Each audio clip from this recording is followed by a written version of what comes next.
Secret हथियारों ने Biden की टेंशन बढ़ा दी। ताइवान है तैयार, चीन का करेगा संहार। ताइवान के आसपास कई बैलिस्टिक मिसाइल दागे हैं। जिनपिंग माओ त्से-तुंग के बाद चीन के इतिहास के दूसरे सबसे पावरफुल नेता बन जाएंगे।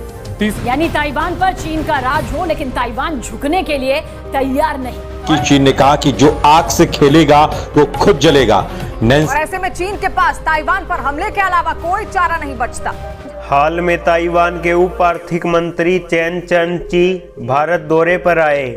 उनका यह दौरा भले ही उतनी चर्चा में न रहा हो, लेकिन इससे इसका महत्व कम नहीं हो जाता। उनके दौरे पर करीब 30 सहमति पत्रों यानी MOU पर हुए हस्ताक्षर इस दौरे के आर्थिक महत्व को बताने के लिए पर्याप्त हैं।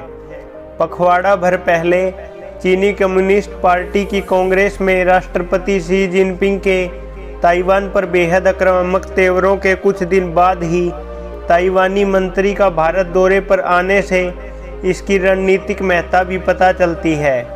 वास्तव में इस प्रकार की परिस्थितियां आकार ले रही हैं, जिसमें भारत और ताइवान स्वाभाविक साझेदार और घनिष्ठ सहयोगियों के रूप में उभरे हैं।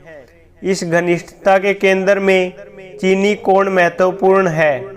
चीनी राष्ट्रपति ने कम्युनिस्ट कांग्रेस में ताइवान के एकीकरण को लेकर आक्रामक रुख अपनाने के संकेत दिए और उनके भाषण से लगा कि ताइवान को लेकर उनका धैर्य अब जवाब देता जा रहा है। ऐसी आशंका भी व्यक्त की जा रही है, यदि चीन ताइवान के अतिक्रमण करने में किसी प्रकार सफल हो जाता है तो उसका अगला निशाना भारत हो सकता है। यह पहलू भी भारत और ताइवान को नज़दीक ला रहा है।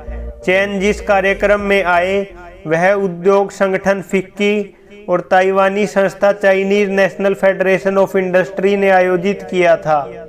इस कार्यक्रम से द्विपक्षीय रिश्तों को लेकर बहुत सकारात्मक संकेत मिले और आभास हुआ कि दोनों देश अपनी अपनी विशेषज्ञता से एक दूसरे को लाभान्वित करना चाहते हैं।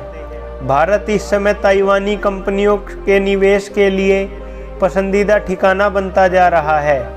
बीते दिनों ताइवानी दिग्गज कंपनी फॉक्सकॉन ने वेदांत के साथ मिलकर गुजरात में देश का पहला सेमीकंडक्टर संयंत्र लगाने की दिशा में कदम बढ़ाए।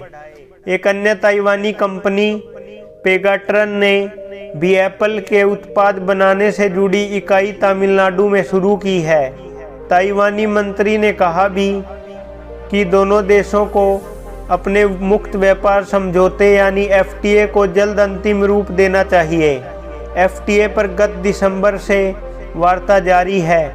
भले ही अभी द्विपक्षीय व्यापार करीब $8 अरब के दायरे में हो, लेकिन पिछले एक साल के दौरान उसमें आई 65% की तेजी यह बताने के लिए काफ़ी है कि दोनों देशों के बीच व्यापारिक संबंध कितनी संभावनाओं से भरे हैं। चीन के कोप और बुरी नीयत को देखते हुए ताइवान के लिए आवश्यक हो चला है कि वह भारत जैसे देशों के साथ अपने संबंधों को नई ऊंचाई दे। ताइवान ने अपनी न्यू साउथ बाउंड पॉलिसी को नए तेवर दिए हैं। इसके अंतर्गत वह न केवल भारत बल्कि आसियान, दक्षिण एशियाई और ऑस्ट्रेलिया जैसे चीनी आक्रामकता के लिहाज से संवेदनशील देशों के साथ अपने संबंधों को प्रगाढ़ बनाने पर ध्यान केंद्रित कर रहा है। कुछ दिनों पहले अमेरिकी प्रतिनिधि सभा की स्पीकर नैन्सी पेलोसी के ताइवान दौरे पर चिढ़े चीन ने जापान के समुद्री क्षेत्र तक मिसाइलें दागकर अपनी खीज उतारी थी।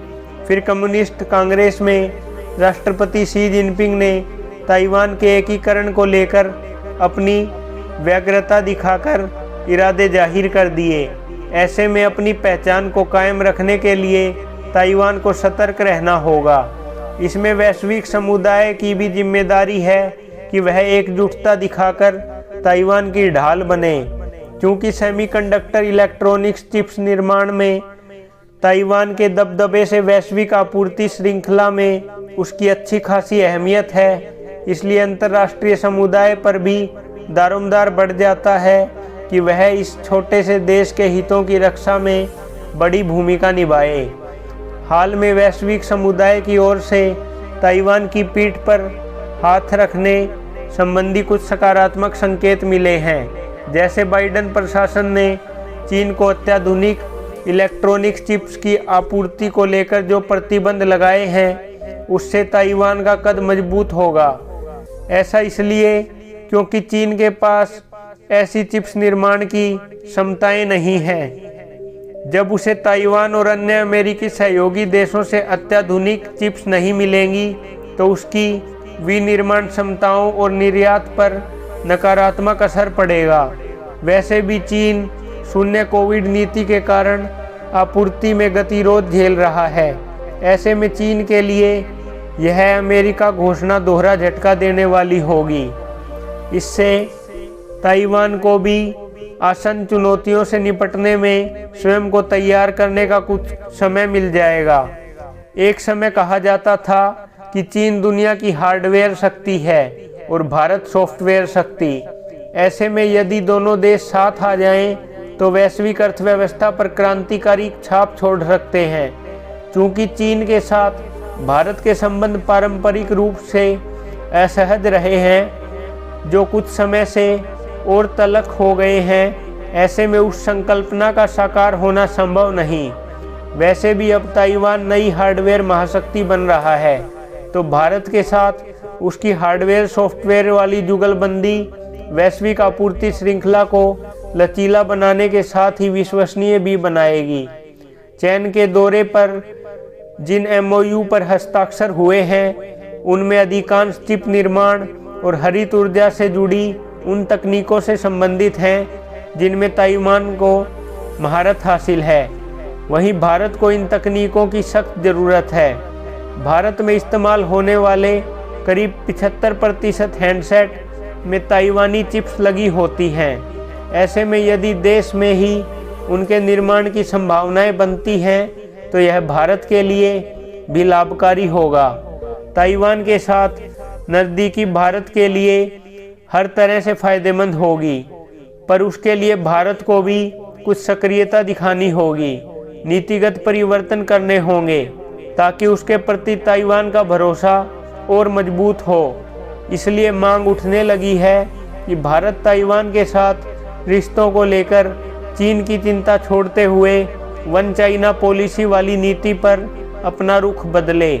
ताइवान न केवल आर्थिक लाभ के लिहाज से बल्कि स्वतंत्र एवं मुक्त हिंद प्रशांत क्षेत्र की भारतीय आकांक्षा की दृष्टि से भी महत्वपूर्ण है।